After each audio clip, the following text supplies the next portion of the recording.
rekaman secara bergilir sehingga kemudian belum bisa join pada sore hari ini. Ya, oke, kita akan membahas secara sederhana tentang yang kita sebut sebagai kesesatan. Jadi perbincangan ini nanti kita akan berbincang tentang apa itu yang kita sebut sebagai sesat. Jadi memang yang akan kita perbincangkan nanti ada dua kemungkinan kesesatan. Kesesatan yang memang disengaja, jadi ada sebuah kesesatan yang disengaja, ataupun katakanlah kesesatan yang katakanlah karena ketidakdisiplinan kita. Jadi kalau sengaja berarti dibuat oleh orang lain. Kalau yang kedua terkait dengan ketidakdisiplinan kita ketika kita melakukan penarikan kesimpulan. Nah, nanti kita akan lebih banyak fokus kepada ketidakdisiplinan kita, meskipun nanti kita juga membahas tentang kesesatan yang terkait dengan faktor-faktor dari luar. Jadi faktor-faktor yang mungkin tidak bersifat akademis. Ya. Oke. Secara umum, kalau nanti kita mengkaji jenis-jenis kesesatan, jadi sama ada asumsi yang pertama kali, ada yang disebut sesat karena konteksnya problem relevansi. Nah, jadi ini termasuk bagian klaster yang pertama yang kita sebut, bahwasanya sesat karena posisinya ada unsur kesengajaan. Jadi yang pertama yang disebut dengan istilah argumentum ad hominem.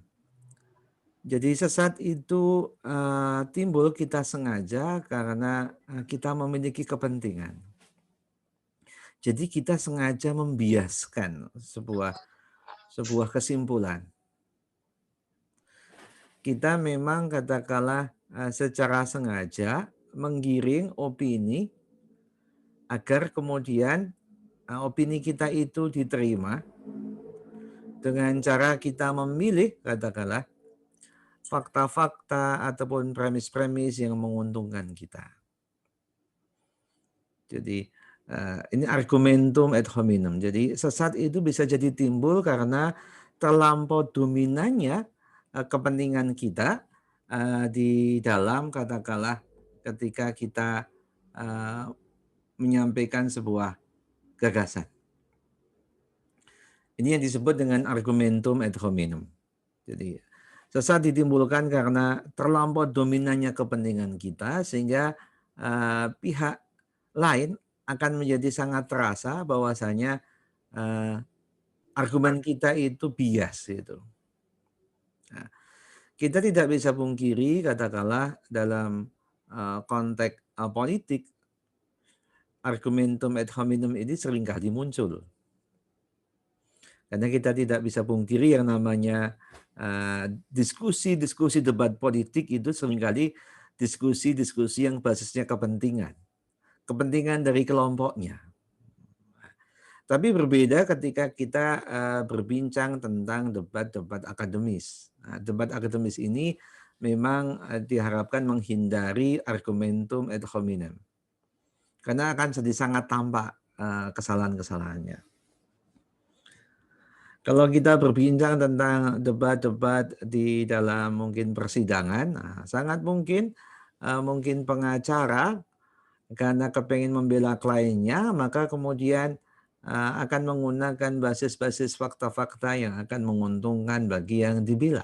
Nah, ini rentan menimbulkan yang namanya argumentum ad hominem. Ya.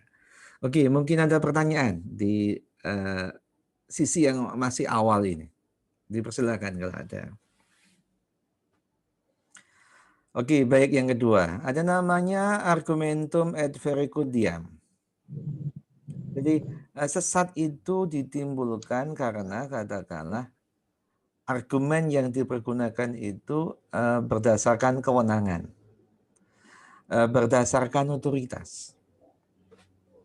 Jadi bisa jadi katakanlah ketika diskusi orang tua dengan anak. Orang tua itu bisa jadi memiliki otoritas yang lebih dibandingkan dengan anak. Karena anak memiliki ketergantungan yang sangat tinggi kepada orang tua. Sangat mungkin katakanlah ketika perdebatan itu cukup sengit, ketika mohon maaf kita sebagai anak membantah orang tua katakanlah, maka kemudian orang tua akan menggunakan senjata pamungkas ibaratnya. Saya lebih tahu asam garam kehidupan. Saya sudah memiliki pengalaman-pengalaman menjalani kehidupan.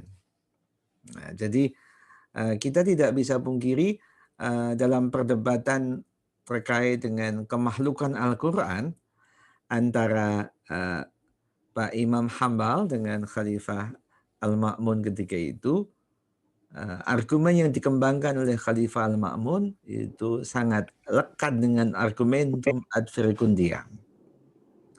Jadi argumennya Pak Imam Hambal itu masuk akal, make sense. Tetapi kemudian akhirnya Pak Imam Hambal justru yang masuk penjara. Karena diasumsikan pemikiran Imam Hambal dianggap melakukan delegitimasi kepada otoritas kekuasaan. Nah, ini argumentum ad verecundiam. Jadi sesuatu itu bisa jadi katakanlah tidak objektif kalau kemudian ada nuansa argumen itu terlampau dipaksakan dengan berdasarkan kepada saya punya otoritas loh, saya punya kewenangan loh. Ya. Oke, itu yang kedua. Yang ketiga, kita berbincang tentang argumentum et baculum. Jadi fallacy itu bisa jadi terjadi katakanlah ketika argumen itu kemudian diiringi dengan yang namanya kekuatan represif, kekuatan alat paksa. Seumpama kalau kita berbincang tentang hubungan internasional, nanti akan ada namanya istilah gun diplomasi. Ketika kita berdiplomasi, katakanlah kita sudah siapkan alat untuk memaksa.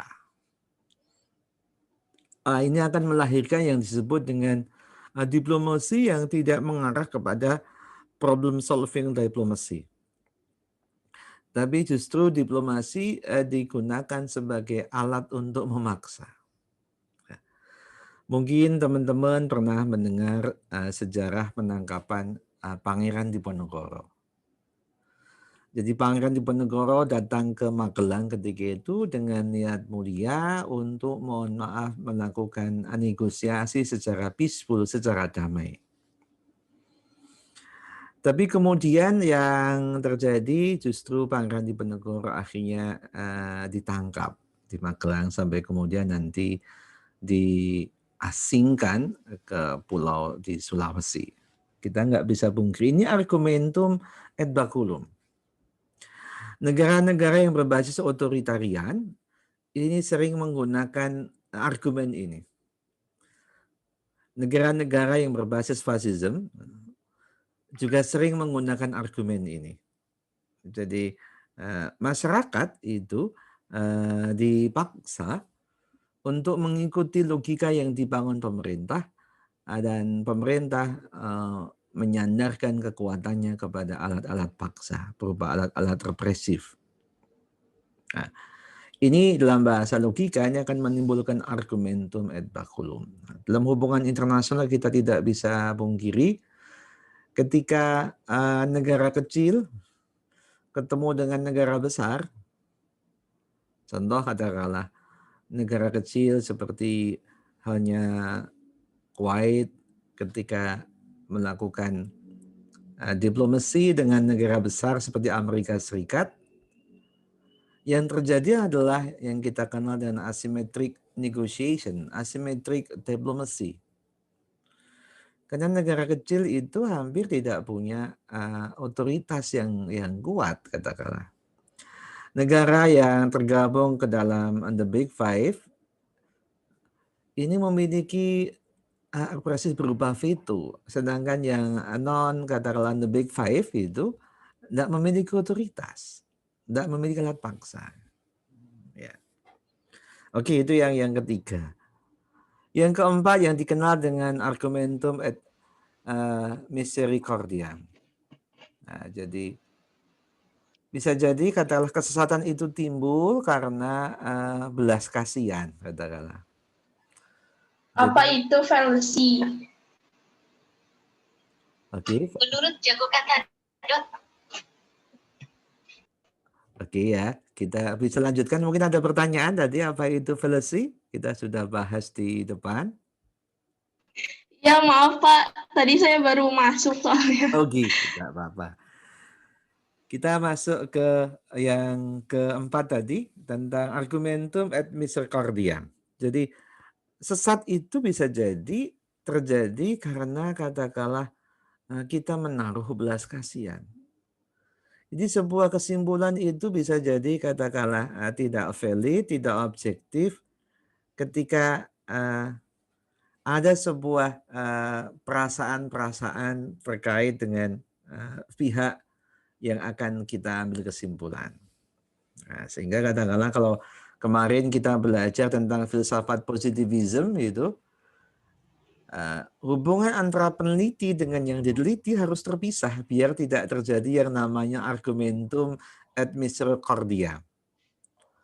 Jadi kalau seumpama saya melakukan proses yang kita sebut proses evaluasi terhadap sesuatu, terhadap kinerja saya. Kebetulan salah satu yang akan mengevaluasi itu adalah anak saya. Maka bisa jadi anak saya akan mengalami argumentum et misericordia. Atau seumpama teman-teman ini salah satu peserta mata kuliah ini adalah anak saya, katakanlah. Ketika saya akan memberikan penilaian, itu akan rentan dengan argumentum et misericordia. Kasihan anak saya ini kayaknya sudah kerja keras. Saya lihat dengan mata kepala sendiri kerja keras, tetapi kok kemudian hasilnya kok nggak bagus ya. Nah, bisa jadi kemudian saya akan menaruh belas kasihan. Oh, kalau begitu kita berikan reward lewat cara yang lain. Ini yang disebut argumentum ad misericordia. Nah, dalam logika politik juga banyak. Tetapi argumentum ini masih bisa diterima dalam konteks isu-isu human rights. Jadi ketika kita bicara tentang affirmation policy gitu, kebijakan afirmatif gitu, seringkali afirmatif policy ini sebagai sesuatu yang sebenarnya berangkat dari belas kasihan. Seumpama ketika kita bicara tentang seat parlemen for women, jadi jumlah kursi untuk katakanlah perempuan. Sejumlah paradigma feminisme itu menghendaki agar perempuan tidak harus ikut full competition, karena ketika ikut full competition maka ujung-ujungnya perempuan akan kalah dalam kompetisi politik. Karena mohon maaf ketika kita bicara dunia politik, ada teman saya yang dulu pernah punya pengalaman di politik yang sekarang ini mungkin mengajar teman-teman, Pak Dr. Takdir Ali Mukti mengatakan dunia politik itu dunia di atas jam 12 malam. Lebih-lebih politik itu lebih-lebih di atas jam 12 malam gitu. Politik itu bagian dari sebuah bargaining yang pastinya kasak kusuk, katakanlah. Lobby-lobby politik itu bukan lobby-lobby yang sifatnya normal, katakanlah. Yang bisa jadi ketika perempuan yang terlibat nanti akan menimbulkan banyak sangka sangka gitu. Sehingga kita nggak bisa pungkiri bagi kalangan-kalangan feminisme kalau memang perempuan itu dalam konteks memperebutkan kursi di parlemen secara full fight competition, bisa jadi jumlahnya tidak memadai, katakanlah. tetap akan kalah dengan laki-laki seumpama. Maka kemudian perlu ada namanya affirmative policy.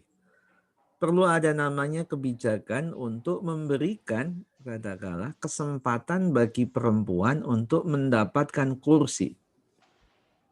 Seumpama katakanlah ada kebijakan dalam parlemen itu minimal anggota parlemen atau anggota calon legislatif ini berasal dari perempuan sebanyak sekian persen. Nah, ini termasuk bagian daripada argumentum et misericordia. Jadi bisa jadi ini sesuatu yang sebenarnya tidak objektif, tetapi bisa jadi dianggap objektif karena berpihak kepada kelompok-kelompok minoritas. Kemudian yang kelima, ketika kita bicara argumentum et populum. Jadi kesimpulan-kesimpulan itu didasarkan bisa aja lah nancap akunya. Desakan-desakan. Akunya bisa aja lah nancap. Jadi ketika kita berbincang efektivitas demonstrasi, demonstrasi itu sebagai bagian dari cara untuk memaksa pemerintah, memaksa pengambil keputusan untuk melihat bagaimana katakanlah publik itu sedemikian rupa tidak suka dengan keputusan-keputusan sebelumnya.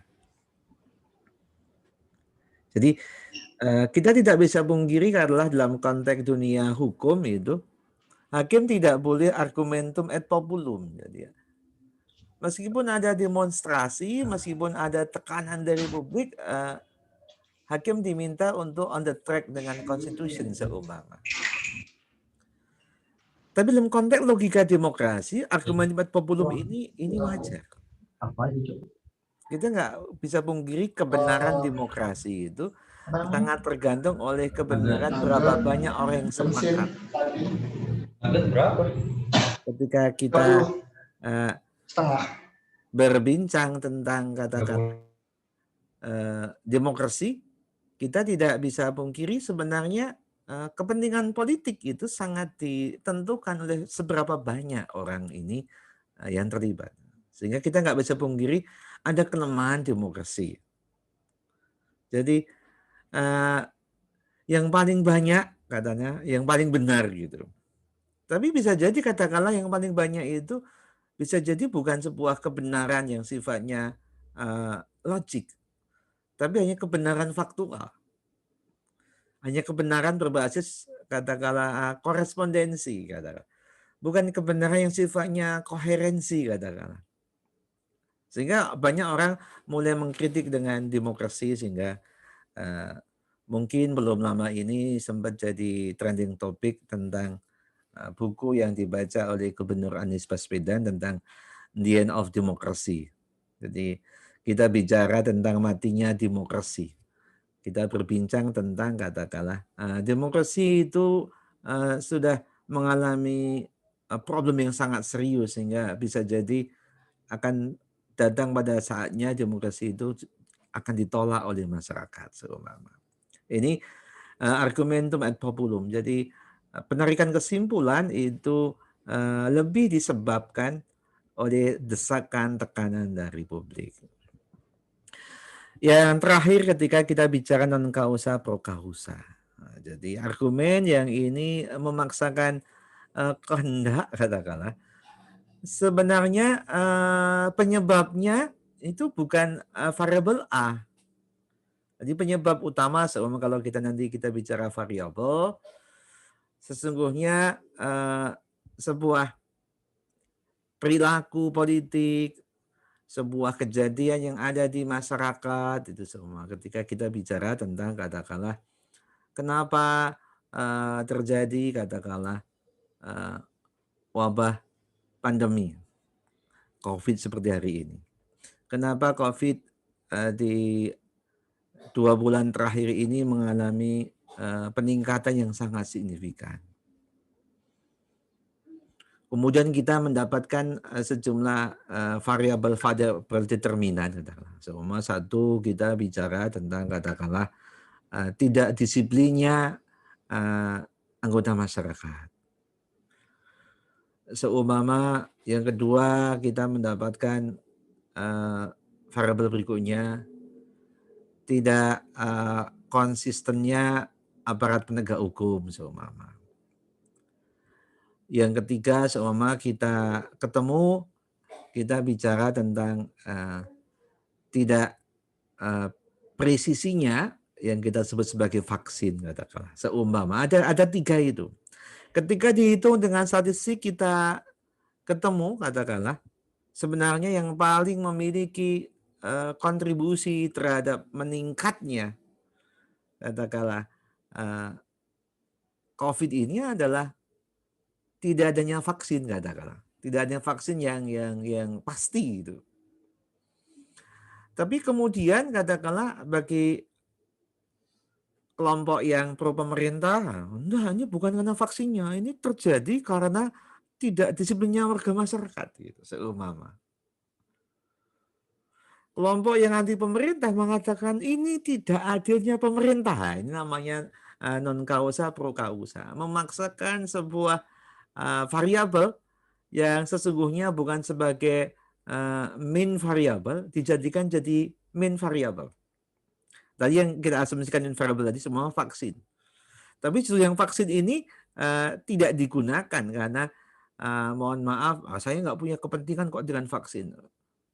Seumpama masyarakat yang mengkritik pemerintah akan menyalahkan pemerintah.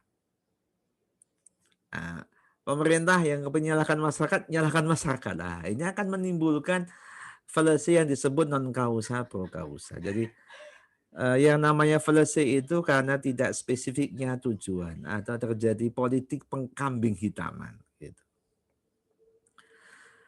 Ya, oke. Mungkin ada pertanyaan. Kalau tadi kita berbincang tentang dari dasar relevansi. Oke, kalau tidak kita masuk.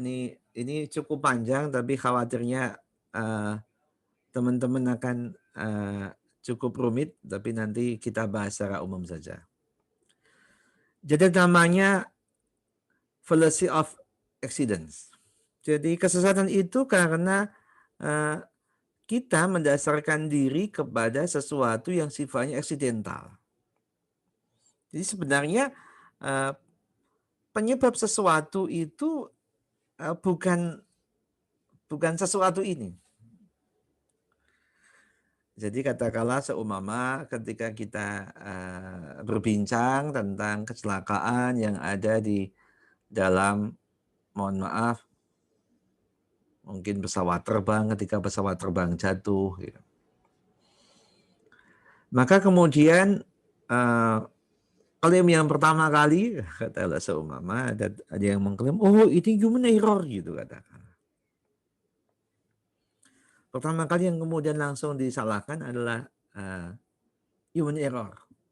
Kenapa? Ini untuk melindungi yang namanya mungkin perusahaannya, untuk melindungi katakanlah produsen pesawatnya. Karena kemudian nanti kita bicara tentang technical error gitu. Ini bisa bahaya kayak yang terakhir ketika pesawat terbang Lion jatuh kemarin. Ada sebuah seri pesawat terbang yang kemudian akhirnya disepakati oleh maskapai penerbangan internasional untuk di grounded. Untuk sementara dihentikan karena ada kecelakaan di Indonesia, ada kecelakaan di Ethiopia, ada semua kecelakaan dari pesawat yang sama. Setelah diteliti, oh ternyata ini technical error. Tapi pertama kali langsung dikatakan ini human error gitu. Jadi ini bisa menimbulkan kesesatan. Karena dari awal kemudian yang disalahkan adalah para pihak yang memang dalam posisi lemah. Sehingga seringkali rilis itu sebelum mendapatkan informasi yang komplit, mau tidak mau kita harus merilis. Ketika saya menjadi PR public relation dari sebuah organisasi, saya harus melakukan rilis gitu. Hanya berdasarkan tren gitu. Jadi kalau teman-teman besok belajar yang namanya tendensi sentral, kecenderungan tengah gitu. Ada namanya mean, ada namanya median, ada namanya modus. Mean ini ukuran tengah yang paling valid katakanlah. Median ukuran tengah yang nomor 2 validnya. Nah, modus ini ukuran tengah yang paling terakhir validnya. Tetapi seringkali kita harus mengambil keputusan dengan menggunakan asumsi-asumsi modus. Karena apa? Ketika contohnya kita sedang ikut tender. Tender ini kita bersaing erat dengan para kompetitor kita. Kita mohon maaf tidak memiliki data yang sangat akurat. Dan harus mengambil keputusan saat itu juga. Maka orang akan cenderung mengandalkan insting gitu. Ketika teman-teman sebagaimana halnya para pembalap di MotoGP ataupun di F1 itu, bisa jadi mereka ketika mengalami critical katakanlah thing, ketika mau jatuh macam-macam, dia memiliki sejumlah informasi-informasi yang melekat di dalam mobil itu. Kecepatannya berapa, angin, dorongan angin berapa derajat, seumpama.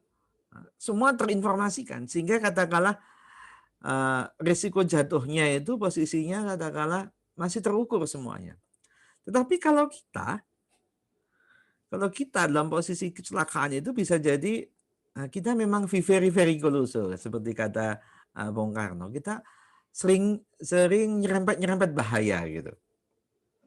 Nah, kemudian kita lebih memilih katakanlah saya dulu jatuh ke kiri selamat kok. Ya udah kalau begitu kita jatuh ke kiri aja. Karena saya pernah jatuh ke kanan kemudian luka parah. Ini saya berkali-kali jatuh ke kiri tidak luka parah. Nah, ini yang disebut dengan fallacy of accident. Kita ngambil keputusan, kita ngambil kesimpulan dari informasi yang memang tidak lengkap. Ketika kita ngambil keputusan perang, katakanlah ketika ini teman-teman belajar tentang game theory. Game theory ini juga didasarkan kepada asumsi-asumsi yang based on accidental phenomenon. Jadi nanti teman-teman akan belajar tentang prisoner dilemma. Jadi dilema para narapidana. Itu nanti akan sangat terkait ini sehingga kesimpulannya, keputusannya bisa jadi rentan timbul sejumlah kesesatan.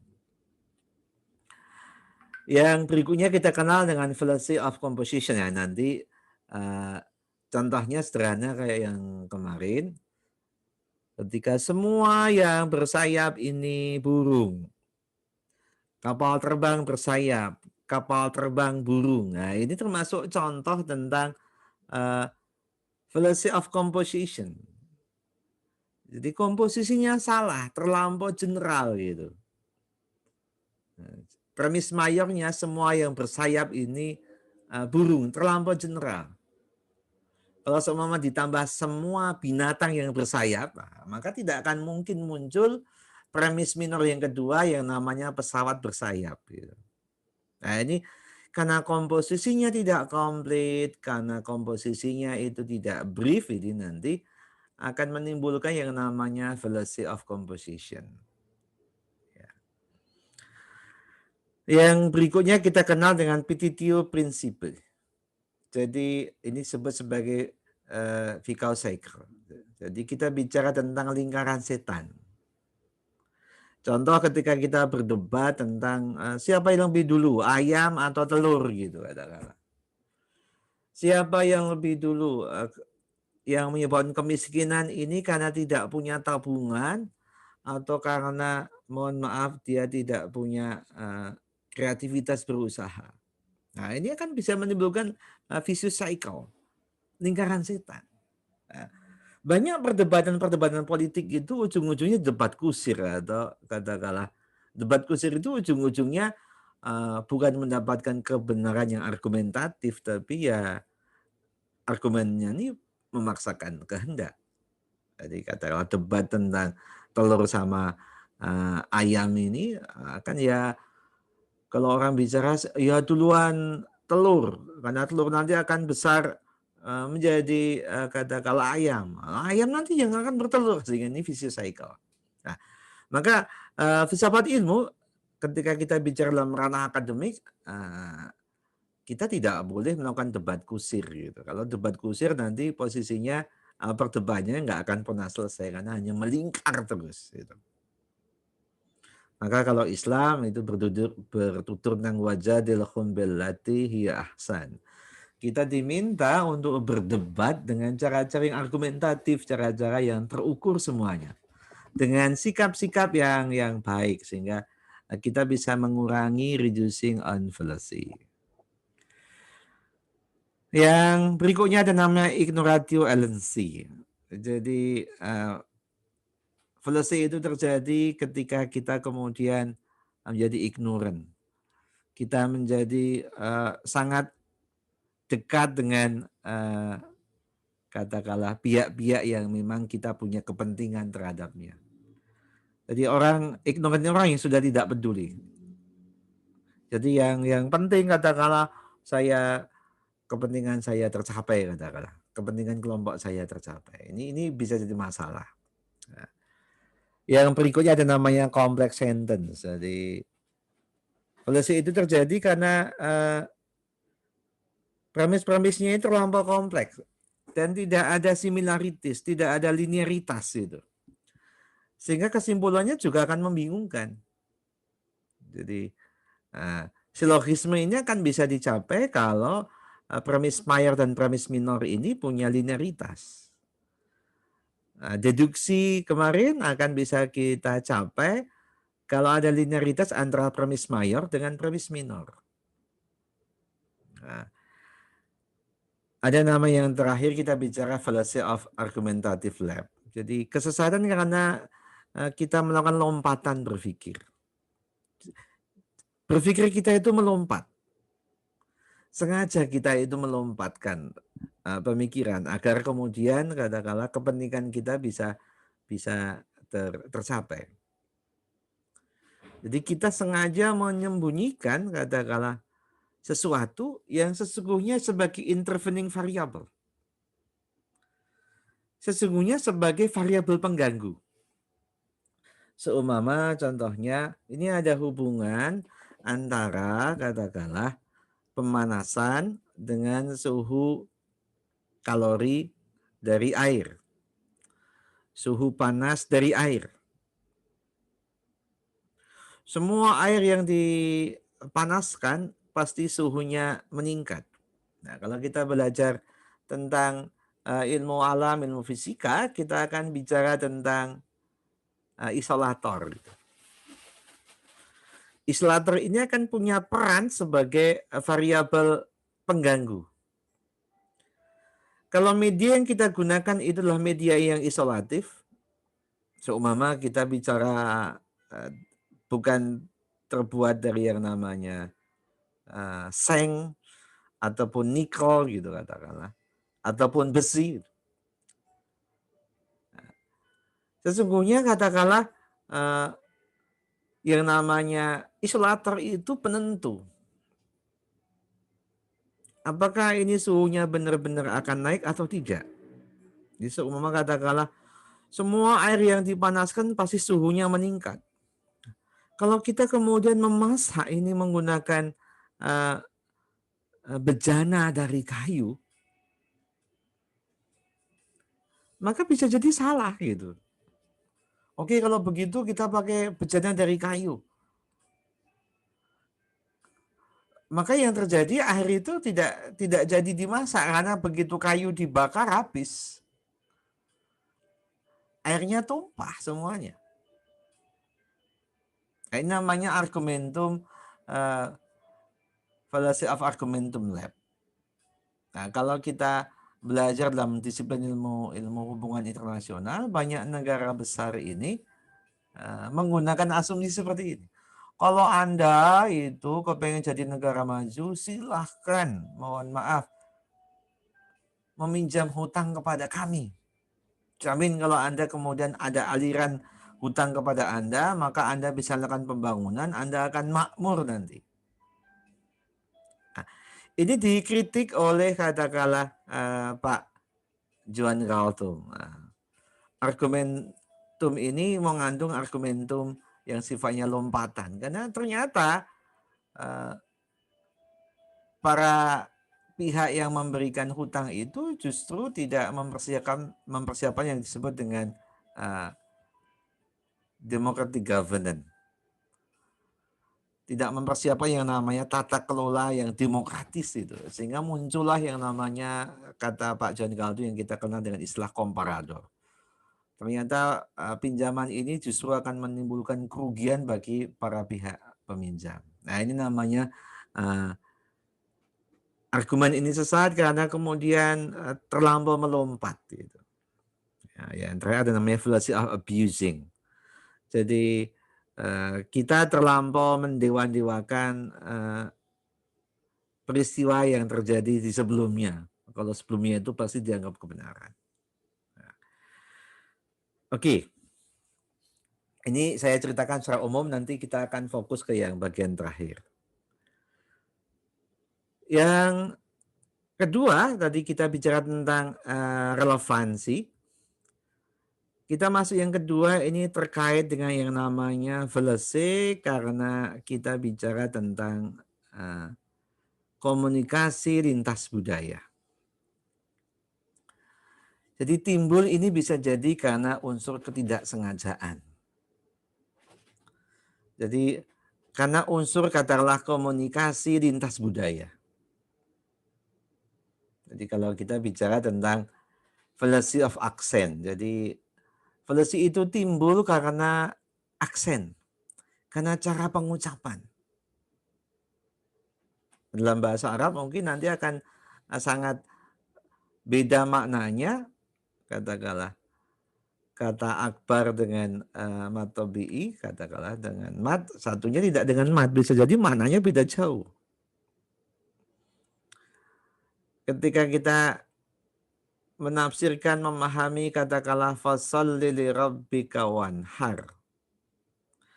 Yang satu, sholatlah engkau dan berkorbanlah. Wanhar itu kemudian ditafsirkan sebagai berkorban, sehingga surat Al-Kautsar ini seringkali dipakai oleh para dai terkait dengan ya ibadah korban. Tapi yang satu menggunakan fasholli li rabbika wanhar. Wanhar itu kemudian ditafsirkan sebagai katakanlah dahu. Sehingga ada orang yang sholatlah engkau dan sentuhlah dahumu. Sehingga ada yang bersedekap dan tangannya menyentuh kepada dagu. Nah, ini bisa jadi ada problem karena fallacy of accent. Bisa jadi. Jadi ada pemaknaan yang berbeda, ada kekeliruan pemaknaan karena proses aksennya yang diucapkan secara berbeda. Yang berikutnya ada namanya fallacy of term equivoque. Jadi ini terkait katakanlah sebuah premis, sebuah statement, sebuah kata ini yang bersifat metaforis. Ada kata-kata metafor. Ada makna-makna majasi. Jadi seumpama ketika kita berbincang peribahasa. Ketika kita bicara dengan kata-kata hikmah. Kata-kata hikmah ini bisa jadi bisa didekati dengan pendekatan-pendekatan yang sifatnya metaforis gitu. Quran banyak bercerita tentang ayat-ayat yang sifatnya metaforis. Tetapi kalau ayat metaforis itu dipahami dengan cara bahasa, kita hanya menggunakan bahasa semata. So, katakanlah kita menemukan ayat Quran, bunuhlah semua orang kafir yang ada di dunia sampai kemudian mereka mengucapkan la ilaha illallah. Ayat ini ketika dibaca secara tekstual bisa berbahaya. Ketika teman-teman mendapati ayat tentang, katakanlah ada ayat terkait dengan larangan sholat, fawailul lil musallin, celaka orang-orang yang sholat. Ini kalau kemudian kita fahami secara tekstual semata-mata, bisa bahaya karena ayat ini masih ada sambungannya dengan ayat yang lain. Seumpama ada ayat yang lain, la taqrabus shalah, jangan engkau dekati sholat gitu. Wah, ini kok mirip dengan ayat la taqrabuz zina ya. Oh, berarti sholat ini sebagai perbuatan yang harus dihindari karena disuruh dihindari. Tanpa kita baca lengkap karena ada wantum sukaro seumpama. Ini cerita bahwasanya ada banyak ayat-ayat yang perlu kita baca secara kontekstual. Tidak sekedar memahami keumuman lafaz, memahami Al-Quran tidak semata-mata dari diksi bahasanya semata gitu. Bagaimana lafaz ini berbicara, tapi perlu juga pemahaman-pemahaman yang lebih mendalam tentang sesuatu. Nah, jadi kesesatan itu bisa terjadi karena sebuah premis ini memiliki katakanlah makna-makna yang sangat variatif sehingga perlu kedalaman memahami sesuatu. Pemahaman yang elementer terhadap sesuatu, terhadap sebuah premis yang sangat kompleks ini, kalau kita memahami secara gegabah nanti bisa jadi masalah. Jadi fallacy of language ini bisa jadi terjadi karena ketidakdisiplinan kita gitu. Jadi bukan karena unsur kesengajaan. Kalau yang depan tadi itu ada unsur kesengajaan semua. Yang berikutnya ada namanya fallacy of metaphoris. Jadi ini terjadi karena kita memaksa katakanlah makna denotatif itu menjadi makna konotatif. Jadi kita mencoba memahami sesungguhnya ini adalah ayat-ayat yang sifatnya sudah tegas. Cuma ketika kita berbincang ayat Al-Quran, ketika kita menafsirkan sejumlah ayat. Contohnya ketika teman-teman nanti belajar tentang ayat yang bertutur tentang ar-rijalu qawwamuna 'alan nisa.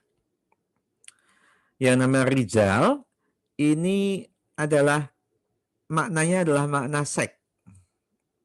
Maknanya adalah jenis kelamin. Jadi para ulama-ulama pada umumnya mengatakan rijal ini menunjuk kepada yang namanya jenis kelamin.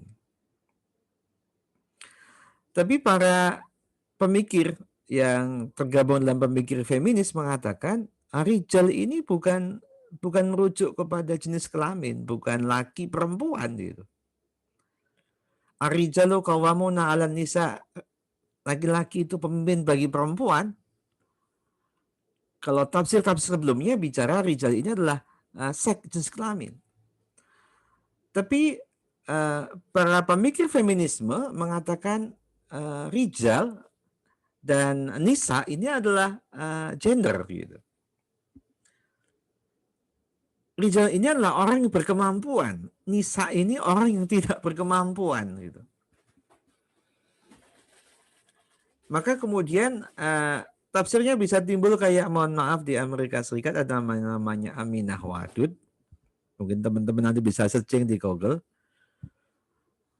Kalau di masyarakat di Indonesia yang namanya khatib, sholat Jumat, sholat berjamaah, ya muktabarnya umumnya yang jadi pemimpin, jadi imam ya laki-laki gitu. Tapi kata Bu Aminah waktu di Amerika, enggak masalah yang jadi pemimpin itu perempuan, yang jadi imam ini perempuan enggak apa-apa karena menggunakan tafsir yang sifatnya denotatif kemudian dianggap sebagai maknanya konotatif, opsional gitu. Sehingga Aminah Wadud ini dikritik keras oleh banyak kalangan para mufassirin. Ini contoh sederhana. Jadi tafsir-tafsir feminis itu kemudian mengkonstruksi, memahami fenomena-fenomena Quran itu dengan fenomena-fenomena ya makna-makna konotatif. Nah, kalau nanti kita belajar kelompok-kelompok pemikiran Islam liberal mengatakan ya ayat-ayat Quran ini banyak yang mutasyabihat, yang istihadi gitu. Tapi para pemikir yang sifatnya skriptualis mengatakan Quran ini ya ahunna umul kitab wa ukharu mutasyabihat. Sebagian besar Quran ini adalah ayat-ayat muhkamat, ayat-ayat yang sifatnya pasti gitu. Tapi kalangan Islam liberal enggak. Quran ini sebagian besar istihadi gitu. Jadi bisa di tafsir ulang gitu katakan. Sehingga kita tidak perlu menggunakan tafsir-tafsir katakanlah dari ulama-ulama awal gitu. Kita bisa kembangkan tafsir-tafsir kontekstual hari ini seumpama. Kalau kita belajar di pesantren, mau tidak mau ketika kita bicara tafsir, kita menggunakan tafsir-tafsir bahasa. Nggak bisa kita jadi mufassirin ketika tidak bisa bahasa Arab. Tidak tahu tentang ilmu ma'ani, tidak tahu tentang ilmu balaghah seumpama. Tidak tahu tentang tasrif.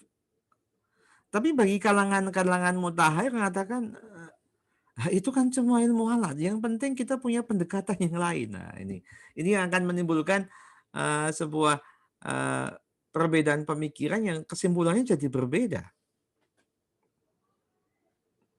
Ketika kita bicara tentang ayat Quran yang bercerita tentang haji. Al-hajju ashurun maklumat. Yang namanya haji itu adalah sebuah aktivitas yang ditentukan gitu. Para ulama-ulama salaf mengatakan yang ditentukan itu kita mendapati penjelasan dari hadis. Ketika bicara tentang al-hajju arafah. Jadi haji itu Arafah. Apa makna Arafah? Ketika di dalam lebih jauh adalah wukuf di Arafah. Kapan wukuf di Arafah? Ya tanggal 9 Dzulhijjah. Oh ya begitu berarti haji itu setahun sekali. Gitu. Karena tidak sah haji seseorang kalau tidak wukuf di Arafah. Gitu. Bagi kelompok yang katakanlah liberal ya udahlah. Hari ini realitas sosial kita menunjukkan dengan membuat tafsir yang namanya Asyurul Maklumat itu adalah 9 Dzulhijjah. Ini menyebabkan antrian yang panjang sekali gitu. Karena yang namanya Bukit Arafah itu ada setiap saat itu. Yang namanya Mekah, yang namanya Ka'bah, yang namanya Mina untuk sa'i itu ada terus gitu katakanlah. Kalau seumpama udah ditentukan tiap hari itu ada haji, maka tidak akan ada antrian sehingga nggak ada lagi yang namanya umroh, semua setiap saat bisa haji. Ada yang sampai berpikir liar seperti itu. Nah ini bisa jadi menimbulkan problem karena mencoba menggeser dari makna yang sifatnya makna baku, denotative meaning, menjadi konotatif meaning, jadi optional. Ya. Yang berikutnya adalah evaluasi of amphibiologis. Jadi kita itu bisa melakukan kesesatan karena katakanlah kita membuat premis yang mohon maaf yang konstruksinya tidak jelas. Konstruksinya ambigu.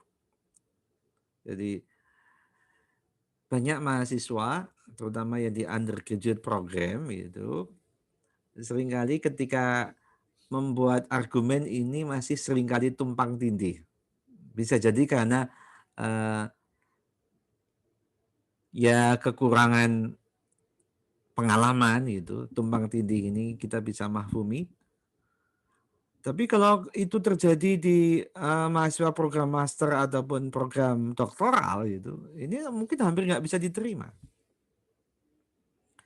Contohnya kalau kita nanti ujian skripsi, saya hampir tidak pernah menguji metode penelitian dari skripsi para mahasiswa.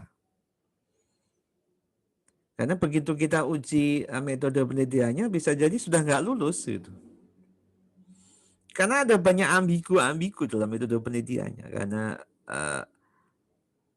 kita berasumsi mahasiswa S1 itu masih sebagai hanya bercerita tentang learning process and experiences. Hanya bercerita latihan sajalah.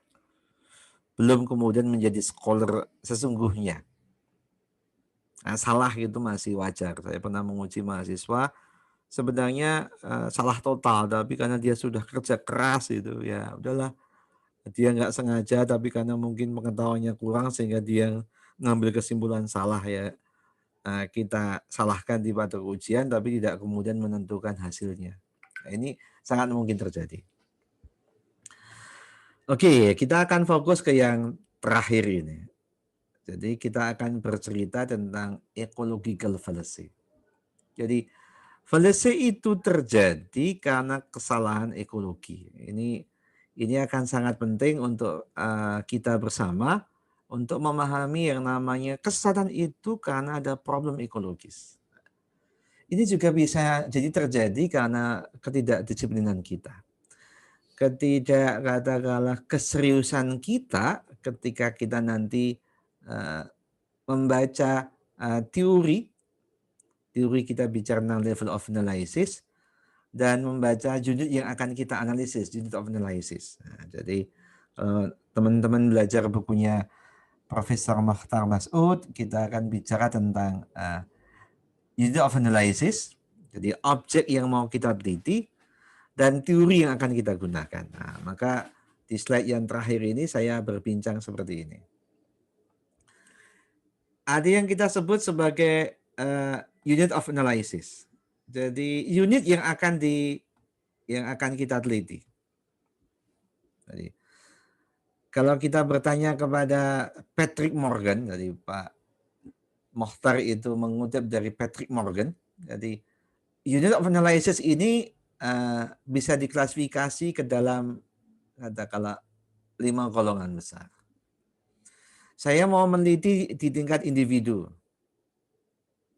Saya mau meneliti di tingkat grup. Selama yang individu kita bicara Presiden Jokowi, itu berarti individu.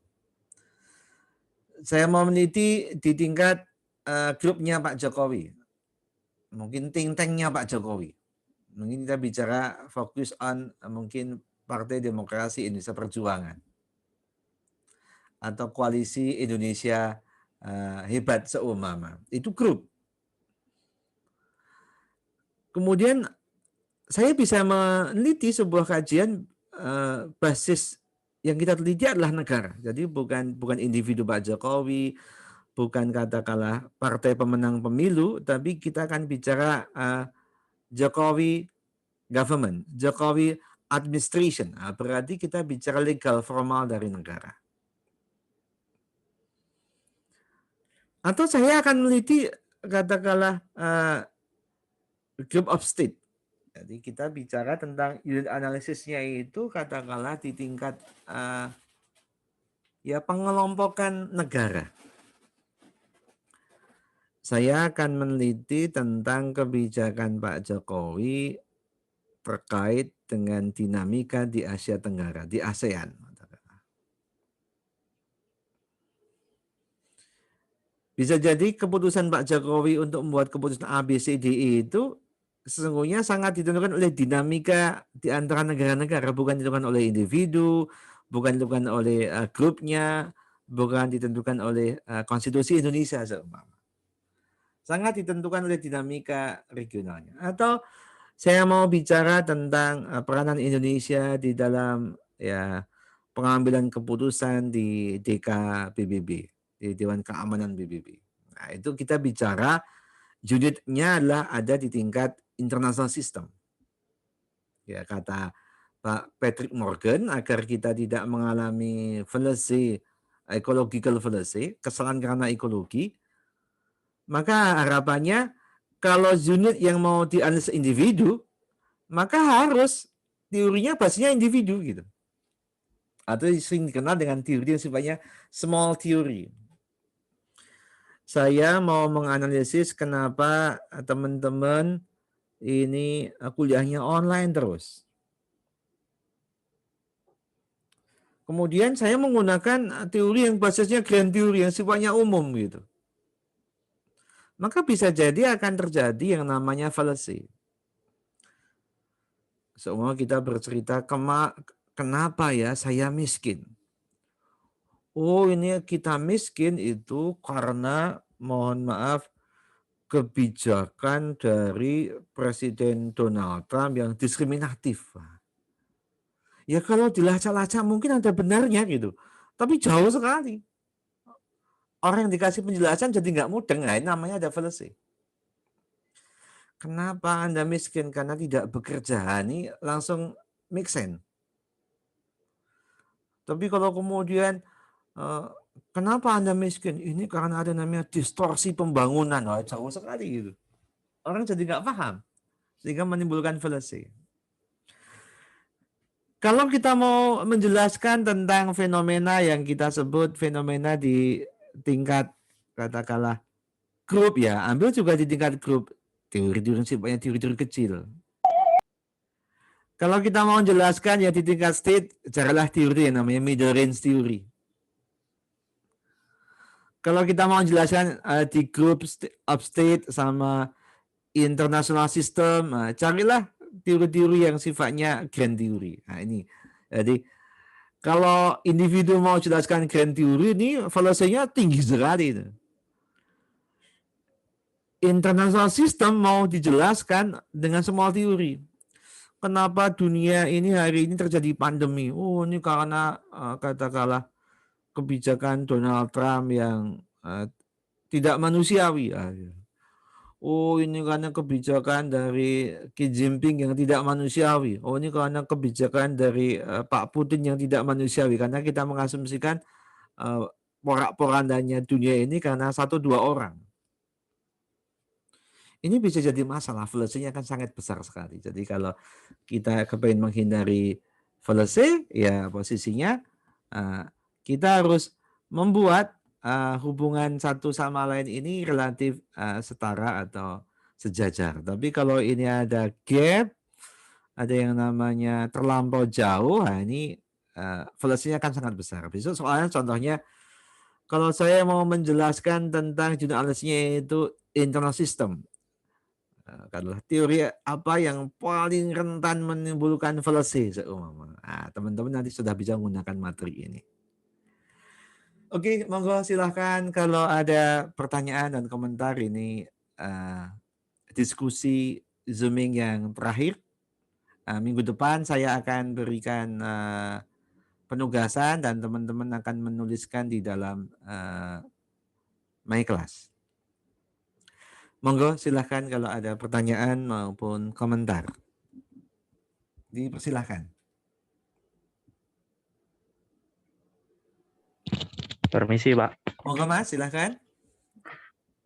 Mau tanya, Pak. Tapi ini mungkin sedikit melenceng, Pak. Tapi masih filsafat. Enggak apa-apa, Mas. Jadi gini, Pak. Kan saya membeli buku tentang matinya Socrates dari Plato. Nah, dalam buku itu dijelaskan berbagai persoalan hakiki dalam ultima kehidupan. Jadi seperti jiwa, raga, kebenaran, kebajikan, keindahan, dan terutama kematian. Nah, sebagian dialog ini mengungkap pandangan radikal Socrates tentang apakah makna kematian dan apa pula maknanya menempuh jalan filsafat. Nah, kan bagaimana cara mengimplementasi dalam kehidupan itu bagaimana, Pak? Soalnya kan ini membahas tentang kematian gitu loh, Pak. Iya, memang ketika kita berbincang tentang isu itu kan ada, kalau di Islam ini ada yang namanya pandangan-pandangan yang super rasional yang kita kenal sebagai kelompok-kelompok Mu'tazilah gitu. Itu akan berdebat sesuatu yang katakanlah yang sifatnya transendental itu diperdebatkan itu. Ketika kita belajar tentang filsafat Helenistik, filsafat Yunani, sampai nanti kita bicara filsafat Renaissance ini, ujungnya kita bicara tentang fenomena empirisme. Segala sesuatu itu harus bisa diempiriskan. Kalau dalam Islam itu posisinya ada ruang yang namanya perdebatan ini boleh sampai jeduk ibaratnya, boleh sampai ubun-ubun, boleh sampai ujung. Tapi ada perdebatan yang kita sebenarnya tidak masuk dalam ruang itu. Semua kita bercerita, kalau Quran bercerita tentang mereka bertanya kepadamu tentang ruh. Ruh ini sebuah domain yang sifatnya transendental. Tidak semua hal ini kemudian bisa kita ungkap. Maka Allah kemudian mengatakan, ya oke, ketika bertanya kepada tentang ruh, katakan kamu mengetahui tentang ruh itu sedikit. Katakanlah. Maka kemudian informasi tentang ruh itu informasi yang sifatnya taken for granted. Ketika kita berbincang tentang ruh, ya kita langsung taken for granted dari informasi yang diberikan oleh Allah sama Rasulnya. Bagi kalangan-kalangan Ahlussunnah wal Jamaah akan dikembalikan ke situ.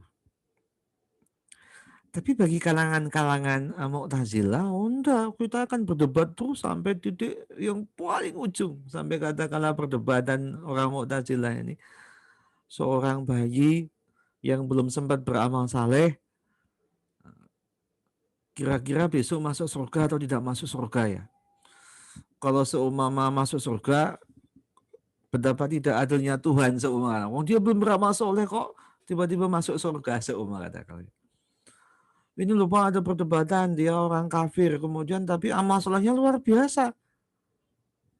Tapi di Quran mengatakan orang amal soleh orang kafir itu laksana debu yang habis dengan sendirinya. Surat Ibrahim mengatakan seperti itu. Nah, perdebatan teman-teman Yunani itu memang dalam ranah yang kita sebut sebagai ilmu yakin. Tapi kalau kita sebagai seorang yang beragama, perdebatan tentang ilmu yakin itu kita akan melangkah lebih jauh. Nggak sekedar di ilmu yakin, kita sampai ke haru yakin gitu. Tapi sebagai proses untuk berlatih, katakanlah kita belajar empirisme, falsifikasi sebagai learning experiences itu baik. Tapi sarannya Pak Ghazali itu, kalau kita terlampau kepengen semua kita rasionalkan terus-menerus, maka kemudian mohon maaf kita nggak jadi bertindak beramal. Sehingga sindiran Quran ya alladzina amanu in taqulu ma la taf'alun kabura maqtan indallahi an taqulu ma la taf'alun. Kita hanya berdebat terus tapi tidak sampai kemudian kita melakukan amaliyah tersebut. Jadi ya mohon maaf, filsafat Pak Sokrates ini memang filsafat yang sangat rasionalistis sehingga ketika Pak filsafat sampai memilih kematian itu sebagai katakanlah fenomena yang sifatnya abadi gitu. Ketika dikasih racun ya enggak apa-apa, saya menikmati aja asal kebenaran saya abadi gitu.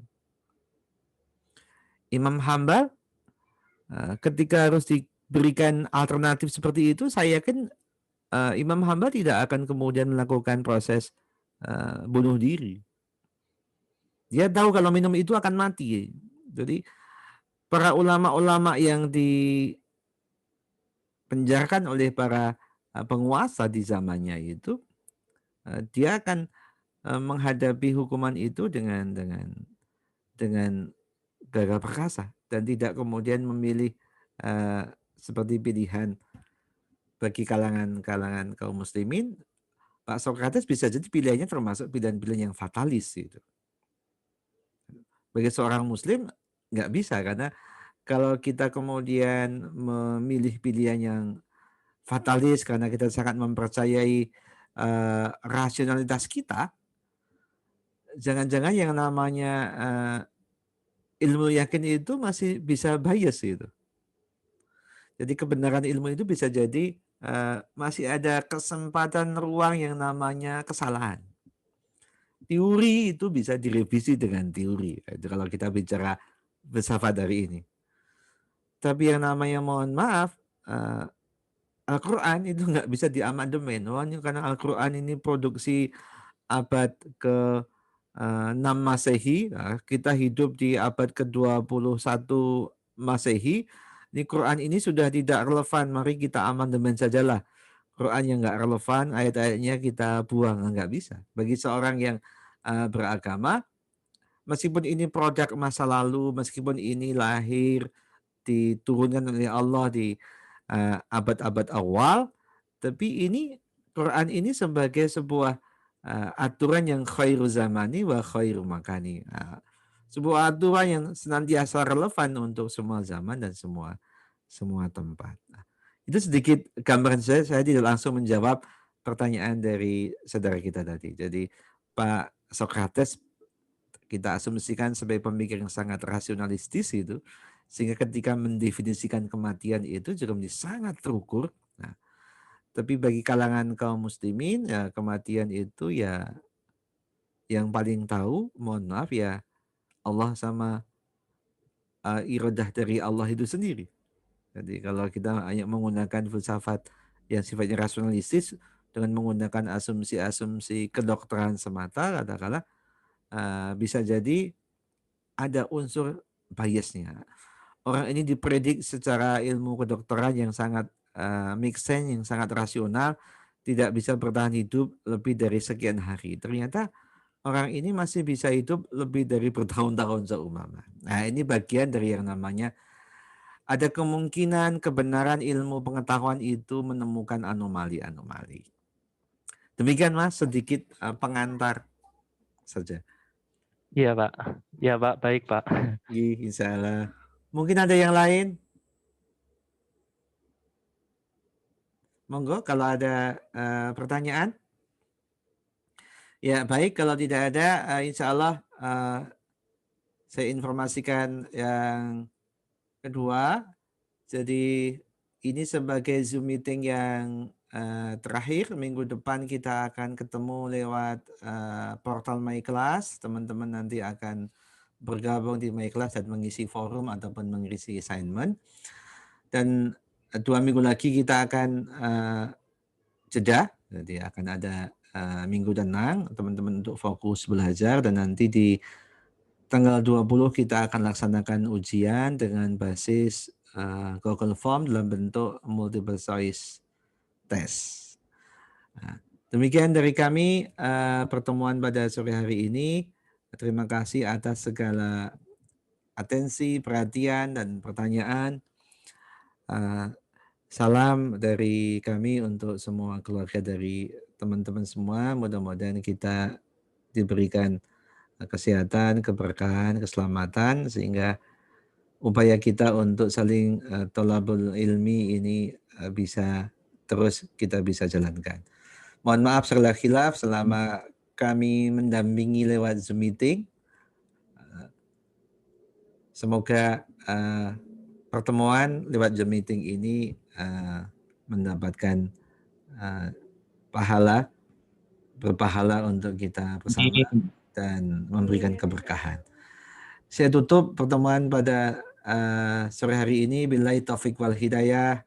Assalamualaikum warahmatullahi wabarakatuh. Waalaikumsalam warahmatullahi wabarakatuh. Waalaikumsalam warahmatullahi wabarakatuh. Terima kasih Bapak. Terima kasih Pak.